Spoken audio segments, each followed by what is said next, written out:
viidiyoo tana gartee duba namuu laalaati ture. Mee na wajjin amma irra deebi'aatii isinu irra deebi'ee tana viidiyoo tana jechuudha. Viidiyoo sheenii gurbaa gartee duba isa dhungochuudhaa dhufe kana ofirraa achi deebise kana. Eeywa waan tanaatu olii gad gartee duba hafarfamaa jira. Isinii gala jeetii yaada namoo agartanii namni gariin dubaree akka nama gartee duba akbarul kabaa'ir akka waan Sheekh Abdoosh akbarul kabaa'ir dilii gartee duba ittiin akhiraatti qomalee akka waan dalagetti ajandaa godhanneetuma hafarsuun kun maaluma barbaachise. Kuni naa isinii hima.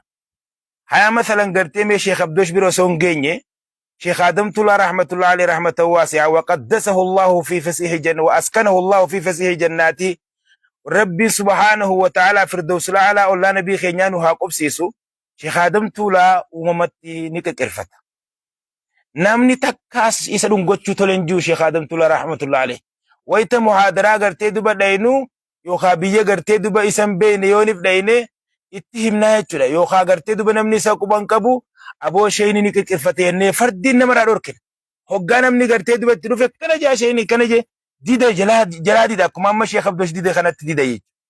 Hoggusan Sheekh Adam Tulaa kun ummata isa jaalatu kan jibbe jechuudha. Maaluma dubbii kanatti maal dubbiin akkanaatu amma Sheekh Adam Tulaa kagartee duba gaafa jiru waggaa amata 80 bakka dhiyaatu tokko malee kabarsiise umrii isaa guutuu barsiisee yoo jenne sobaame. Madda haraashidhaa gartee duba amata 50 ol maddan haraashii hawaasa kabarsaa ture. Madda haraashii tana gartee duba rabbi irraa jaalate Oromiyaa guutuu waliin gahe.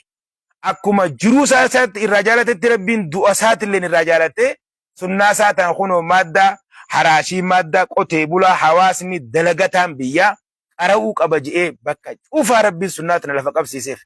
Sheetichi guddaan kun gaafa gartee amma biyyi inuu gartee Harargee keessatti wayi teefu irraa walii karaame gaafa Jimmaa fi Arsii tana gaafa gartee konferensii gurguddoo tana dura dhaqan yaaboo gartee duba yaaboo narraa itti himaa nama fardiidhaan gartee duba sheekha irraa eena jechaadha. Sheekha kana namni amata meeqa gartee duba dheebotee kaan gartee duba ilma isaa biratti ergatee aalima ta'ee fi biyya qubate kaan gartee ilma isaatu qubatee fi gartee duba aalima ta'ee irraa qubate.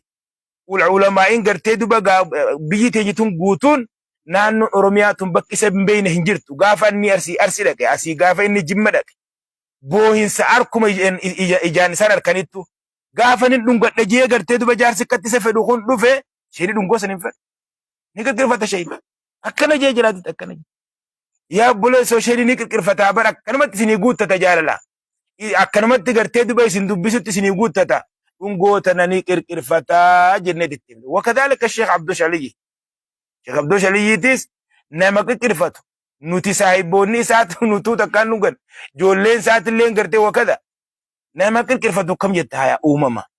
Jibbansaa miti amma yeroo san ammas isaa gartee duba achi garagalee kara uummataa akkana nashiidaa ja'u jiru isaa quban qabne gurbaan isinitti dhufe. Isaa quban qabne aboo silaa gartee halaalatti yaaboo deebi ishaarallee ni godhaaf ture. Asiin quban qabu. Kun amma gurbaa yookaan hawaasa isa jaalatu jibba hogguu jettanii hafarsitan. Gartee duba akka waan gartee Sheekh Abdoosh jibbannoo uummataa qabu yookaan gartee duba namni gartee duba nuti yookaan isarra hawaasa jaalannu osoo gartee duba silaa wanni ta'uu baanne.